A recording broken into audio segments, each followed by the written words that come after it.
Hello everyone. आज हम start कर रहे हैं क्लास 8 की आपकी हिंदी का चैप्टर सेकंड जो है लाख की चूड़ियाँ, उसके क्वेश्चन आंसर।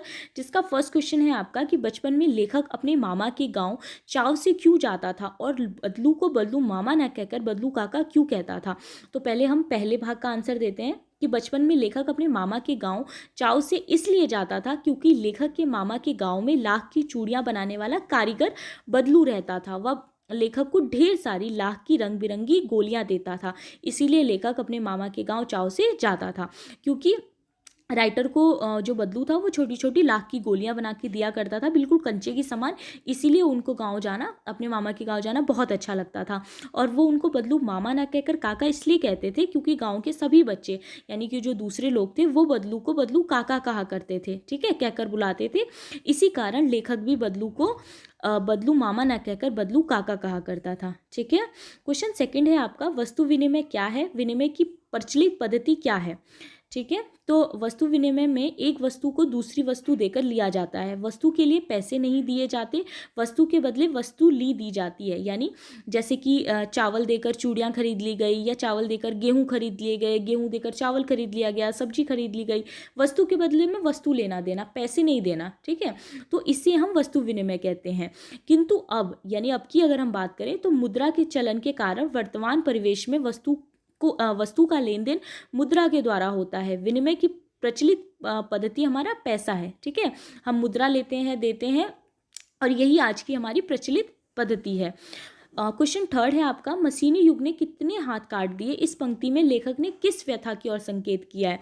तो लेखक ने कारीगरों की व्यथा की ओर संकेत किया है कि मशीनों के आगमन से, यानी मशीनों के आ जाने से कारीगरों के हाथ से काम धंधा छिन गया है। जो उनका काम था वो खत्म हो गया है, छिन गया है, मानो उनके हाथ ही कट गए हों। उन कारीगरों का रोजगार इन पृथक काम धंधों से ही चलता था। पृथक जो उनके दादा प्रदादा किया करते थे, ठीक है, जो उनके जो पुरखे होते थे वो लोग किया करते थे।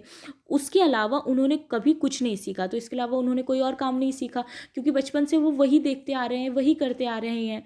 वे पीढ़ी दर पीढ़ी इसी कला को बढ़ाते चले आ रहे हैं। मशीनों ने लोगों को बेरोजगार बना दिया है, और मशीनों के आ जाने से वो लोग बेरोजगार बन गए हैं।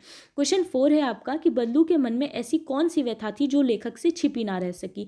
तो इसका आंसर होगा आपका कि बदलू लाख की चूड़ियां बेचा करता था, परंतु जैसे जैसे कांच की चूड़ियों का प्रचलन बढ़ता गया उसका व्यवसाय ठप पड़ने लगा। अपने व्यवसाय की यह दुर्दशा बदलू को मन ही मन कचोटती थी। बदलू के मन में इस बात की व्यथा थी कि मशीनी युग के प्रभाव स्वरूप उस जैसे अनेक कारीगरों को बेरोजगारी और उपेक्षा का शिकार होना पड़ा। अब लोग कारीगर की कद्र ना करके दिखावटी चमक पर अधिक ध्यान देते हैं। यह व्यथा लेखक से छिपी ना रह सकी, ठीक है, क्योंकि बदलू को ये चीज़ बहुत ज़्यादा परेशान करती थी कि लोग अब कांच की चूड़ियाँ पहनते हैं, लाख की चूड़ियों की अब कोई कीमत नहीं करता है। तो ये जो व्यथा थी ये लेखक से छिपी ना रह सकी, ठीक है। क्वेश्चन 5 है आपका कि मशीनी युग से बदलू के जीवन में क्या बदलाव आया। तो इसका आंसर होगा आपका कि मशीनी युग से बदलू के जीवन में यह बदलाव आया कि बदलू का व्यवसाय, यानी उसका जो काम धंधा था वो बंद हो गया। वह बेरोजगार हो गया, यानी अब उसके पास कोई काम नहीं है। काम ना करने से उसका शरीर भी ढल गया, उसके हाथों माथे पर नसें उभर आई। अब वह बीमार रहने लगा, ठीक है, वो बहुत ज़्यादा परेशान होने लगा, बिल्कुल बूढ़ा दिखने लगा। तो उसकी जो लाइफ थी वो बहुत ज़्यादा पहले से चेंज हो गई। उसके बाद भाषा की बात से आपके लिए कुछ क्वेश्चंस दिए गए हैं, जिसका फर्स्ट क्वेश्चन है आपका कि बदलू को किसी बात से चिढ़ थी तो कांच की चूड़ियों से, और बदलू स्वयं कहता था जो सुंदरता कांच की चूड़ियों में होती है लाख में कहाँ संभव है। ये पंक्तियाँ बदलू की दो प्रकार की मनोदशाओं को सामने लाती हैं। दूसरी पंक्ति में उसने मन की पीड़ा है, उसमें व्यंग भी है। हारे हुए मन से या दुखी मन से अथवा व्यंग में बोले गए वाक्य के अर्थ सामान्य नहीं होते। कुछ व्यंग वाक्यों को ध्यानपूर्वक समझकर एकत्र कीजिए और उनके भीतरी अर्थ की व्याख्या करके लिखिए। तो आपको भी ऐसे ही कोई भी आपको एक वाक्य लिखना है। जैसे कि आजकल आप ये वाक्य लिख सकते हैं, बहुत बार आपने सुना होगा कि अब पहले जैसी औलाद कहाँ, यानी अब के जो बच्चे होते हैं वो पहले जैसे कहाँ हैं। तो इसमें कहा गया है, इसकी व्याख्या ये है कि आजकल कभी भी बुजुर्ग के मुख से आमतौर पर यह सुनने मिलता है जिसमें उनके हृदय में छुपा, यानी उनके दिल में छुपा हुआ दुख और व्यंग देखने को मिलता है। उनका मानना है कि आजकल की संतानें बुजुर्गों का, यानी बड़े लोगों का अधिक सम्मान नहीं करती। यानी पहले के जो लोग थे वो बोलने में भी बड़ों के सामने सोचते थे, लेकिन आज के टाइम पे ऐसा नहीं है, लोग बहुत ज़्यादा रिस्पेक्ट नहीं देते हैं, बहुत से लोग होते हैं जो बहुत ज़्यादा रिस्पेक्ट नहीं देते हैं, ठीक है, बल्कि हमें ऐसा नहीं करना चाहिए, ठीक है। तो आप ये वाक्य लिख सकते हैं, या इसके अलावा आपको कोई और वाक्य पता हो तो आप वो भी लिख सकते हो। क्वेश्चन सेकंड है आपका कि बदलू कहानी की दृष्टि से पात्र है और भाषा की बात यानी व्याकरण की दृष्टि से संज्ञा। किसी भी व्यक्ति, स्थान, वस्तु, विचार अथवा भाव को संज्ञा कहते हैं। जैसा कि आपने व्याकरण में पढ़ा भी होगा कि किसी भी व्यक्ति को, स्थान को, वस्तु को, विचार या किसी भी भाव को हम संज्ञा कहते हैं।